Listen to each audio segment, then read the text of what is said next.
मुद्दा नंबर 1 की मी हे पूर्ण प्रकरण किती गंभीर आहे याच्यावर मी एक पत्रकार परिषद उद्या सकाळी 10 वाजता घेणार आहे. आणि ह्याच्यात हे पूर्ण प्रकरण नुसतंच रद्द करण्यापुरतं नसून त्याच्यात झालेला प्रचंड मोठा फ्रॉड जो आहे तो महाराष्ट्रापुढे आणणार आहे. दुसरं, आता मी जी महसूल मंत्री चंद्रशेखर बावनकुळे यांच्याकडे जी बैठक झाली त्याच्यात मी अशी मागणी केली की मला डिपोज करायचंय. ती जी समिती बनवली आहे खरगेंच्या अध्यक्षतेखाली त्याच्या पुढे मला प्रचंड माहिती द्यायची आहे आणि ज्या फॅक्ट्स आहेत त्या समिती पुढे एक सामान्य नागरिक म्हणून ठेवायचे आहेत की हे सगळेच्या सगळे लँड माफिया किती वाईट पद्धतीने हे स्कॅम्स करतात याची सगळी माहिती मला खरगे कमिटी पुढे द्यायची आहे. त्याच्यात कुठची कुठची पावलं उचलायला लागतील ते देखील सांगायचंय. आणि त्या व्यतिरिक्त आता माझ्या बरोबर पुण्याहून आलेले सगळे गायकवाड कुटुंबातली जी अनेक लोक होती त्यांनी दिलेले पेपर्स देखील मी बावनकुळेंना दाखवले. त्याच्यात त्यांचे जुने म्हणजे 1932 मधली महार वतनाची सनद, त्यानंतर वतन ऍक्ट अबॉलिशन झाल्यानंतर सरकारकडे जमा केल्यानंतर त्यांना कॉम्पेन्सेशन दिलं गेलं होतं जे त्यांनी आज तगायत स्वीकार केलेलं नाही. त्याचे सगळे डिटेल्स दिले. 1930 सालचे त्यांचे सातबारे दिले. त्यानंतर त्यांच्या पुढच्या ज्या त्यांनी जी पत्र लिहिली होती, असंख्य पत्र लिहिली होती, त्या पत्राच्या कॉपीज देखील मी त्यांना पत्राद्वारे आज संध्याकाळी पोहोचवणार आहे. या सगळ्याची माहिती आता आम्ही चर्चेत मी त्यांना दिली. आणि त्यांचं असं म्हणणं होतं की ही जी मंडळी आहेत गायकवाड कुटुंब आहे तर आत्ताच्या घटकेला हे जे पूर्ण इश्यू आहे तो रद्द झाल्यानंतर त्यांना एक ऍप्लिकेशन करून त्यांचं एक वेगळं हिअरिंग घेऊन मग त्यांना ती द्यायची की नाही ते सरकार ठरवेल. आणि त्याच्यात सुद्धा मी त्यांना सांगितलं की मी ती सगळी डॉक्युमेंट्स व्हेरीफाय केली आहेत तर या सगळ्या गोष्टींवर विचार हा नंतर करण्यात येईल. आत्ताच्या घटकेला सगळ्यात महत्वाच्या गोष्टी अशा आहेत की सरकारने जे 42 कोटी रुपये देऊन तो व्यवहार रद्द करण्याबद्दल जी नोटीस काढली आहे तीच मुळात चुकीची आहे. तर आत्ताच्या घटकेला तो अधिकार हा महसूल विभागाकडे नाही, तो सिव्हिल कोर्टच ते आदेश देऊ शकतं. तर आत्ताच्या घटकेला जे सांगितलं जात आहे की चोरीचा माल आम्ही परत दिला आणि चोरी झालीच नाही, हा व्यवहार रद्द आणि हा विषय संपला, तसं बिलकुल नाहीये. या सगळ्या गोष्टींचा एक प्रचंड मोठा खुलासा मी उद्या सकाळी 10 वाजता करणार आहे. दादा म्हणतात की कुठे ना कुठेतरी माझ्या कुटुंबाला यामध्ये रोवण्याचा प्रयत्न होतोय, टार्गेट केलं जात आहे आणि राजकारण यामध्ये नाही, यामागे राजकारण आहे. मी अजित पवारांची ती जी सो कॉल्ड प्रेस कॉन्फरन्स होती की 2009 पासनं माझ्यावर आरोप झाले, माझ्यावर 15-16 वर्षात काहीच सिद्ध झालं नाही असं जे ते म्हणालेत, तर 15-16 वर्षात सगळं सिद्ध झालं होतं. त्याच्यावर चार्जशीट देखील झाल्या होत्या. पण तुमचे मित्र देवेंद्र फडणवीस असल्यामुळे ते सगळंच्या सगळं बाजूला टाकलं गेलं.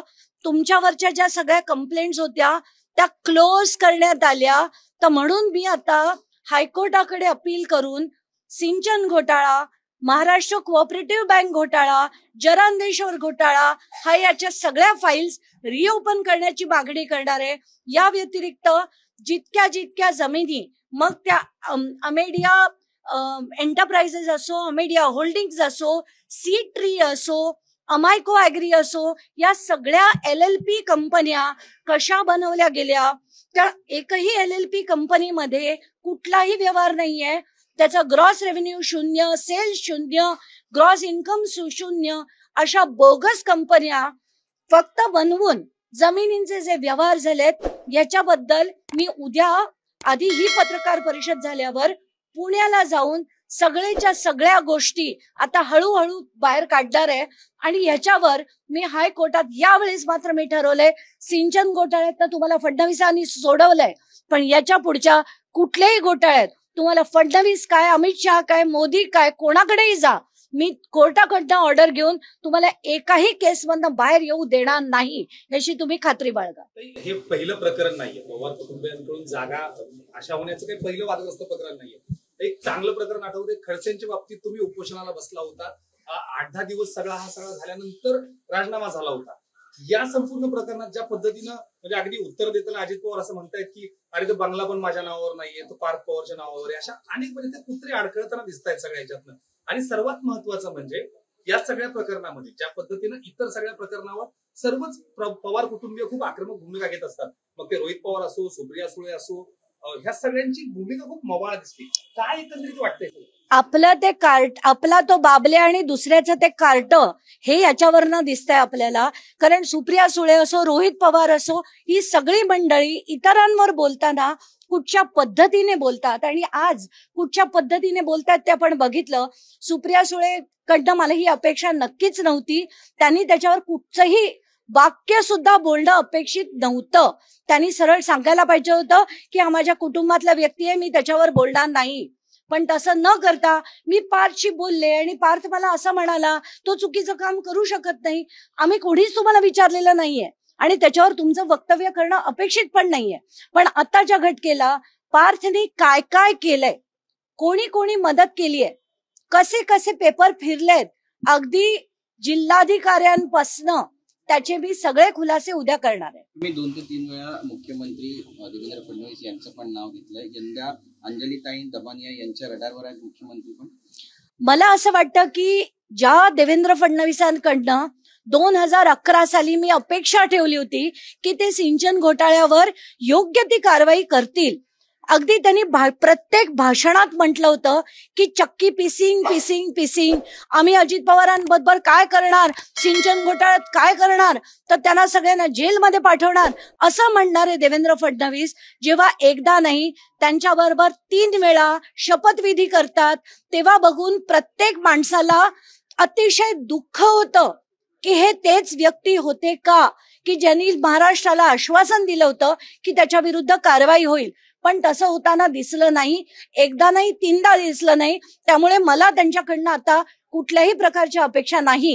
हे एकदाच नाही, महाराष्ट्र कोऑपरेटिव्ह बँक घोटाळ्यात तेच झालं, जरांनेश्वरांची जी चौकशी चालू होती, ईडीची चौकशी, त्यातही तेच झालं, धनंजय मुंडेंच्या वेळेस सुद्धा तेच झालं. त्यामुळे मला त्यांच्याकडनं कुठच्याही प्रकारची अपेक्षा बिलकुल नाही. म्हणून मी एकदा नाही 2दा नाव घेऊन सांगितलं की आता हे सगळे त्यांचे मित्र झालेले आहेत, त्यामुळे त्यांच्याकडनं मला काहीच अपेक्षा नाही. एक प्रश्न परत एकदा उठतोस की पालकमंत्री अजित पवार आहेत पुण्याचे. आतापर्यंत जर सगळं बघितलं आणि हे सगळं प्रकरण जर अतिशय महत्वाचा मुद्दा आहे की जे पालकमंत्री आहेत, जे उपमुख्यमंत्री आहेत, ते जर त्या जागेवर असले तर ह्याच्या चौकशीचं काय होणार हे महाराष्ट्राला मी वेगळं सांगायची गरज नाहीये. पालकमंत्री असल्यावर पालकमंत्र्याच्या विरोधात कुठला तरी आतापर्यंत अहवाल गेला आहे का? कुठलाही पोलीस अधिकारी त्यांच्या विरुद्ध बोलू शकतो का? FIR मध्ये आज पार्थ अजित पवारचं नाव नाहीये, कारण तो पार्थ अजित पवार आहे. हे जर पार्थ पवार इतर कुठला पवार कुटुंबातला असला तर त्याचं नाव असणं अपेक्षित होतं. कारण आता कायदा काय सांगतो, स्टॅम्प ऍक्ट मधला सेक्शन 82 म्हणतो की जर स्टॅम्प ड्युटी किंवा व्यवहार होताना 3 प्रकारचे फ्रॉड झाले. पहिलं म्हणजे चुकीच्या व्यक्तीला उभं करणं, चुकीचे कागदपत्र देणं किंवा फ्रॉड करणं. या 3 पैकी एकही गोष्ट झाली तर FIR होतो. आता FIR कुणाविरुद्ध होतो? देणारा आणि घेणाऱ्या विरुद्ध होतो. देणारं कोण होतं? शीतल मॅडम होत्या. आणि घेणारं कोण होतं? अमेडिया एंटरप्राइजेस होतं. त्याच्यात दिग्विजय पाटील कुठेही नव्हता. दिग्विजय पाटील हे एक प्याद आहे आणि त्याला फक्त अथॉरिटी लेटर देऊन त्यांनी फक्त तिथे सही केली होती. पण कोणासाठी सही केली होती? तर अमेडिया एंटरप्राइजेस साठी सही केली होती. कारण त्याचे 99% पार्टनर हे पार्थ अजित पवार आहेत. आणि मी हे पुन्हा पुन्हा पार्थ अजित पवार का म्हणते, कारण पार्थ अजित पवार हे नाव नसतं तर हा FIR जो पहिला FIR झाला तो देखील अमेडियावर झाला असता आणि पुढची जी कारवाई आहे ती इतका वेळ लागला नसता करायला. आणि हे जे रद्द प्रकरण जे आलं 42 कोटीची जो सो कॉल्ड तरतूद पटापट नोटीस काढून जे केलं गेलं आणि त्याच्यावर जे अजित पवार बोलले, त्यांनी प्रेस कॉन्फरन्स घेऊन जे सांगितलं ते ऍब्सल्यूट, जितका मोठा फ्रॉड हा लँड स्कॅम आहे तितकाच मोठा फ्रॉड हा अजित पवारांचा विधान आणि तो FIR आहे. धन्यवाद. मंत्रीपद त्यांचं काढून घ्यावं अशी मागणी करण्यात येईल. ते माझ्या उद्याच्या प्रेस कॉन्फरन्स नंतर आपोआपच होईल. हे पालकमंत्रीपद त्यांचं रद्द झालंच पाहिजे. त्यांचं उपमुख्यमंत्री पदाचा सुद्धा त्यांना राजीनामा द्यावा लागेल. जसा त्यांनी जेव्हा सिंचन घोटाळा तो सुद्धा आम्हीच एक्सपोज केला होता, तेव्हा अजित पवारांनी संध्याकाळी 5 वाजता राजीनामा दिला होता. का तर निष्पक्षपणे चौकशी व्हावी यासाठी त्यांनी तो जो राजीनामा दिला होता तसाच राजीनामा त्यांच्याकडनं उद्या मला अपेक्षित आहे.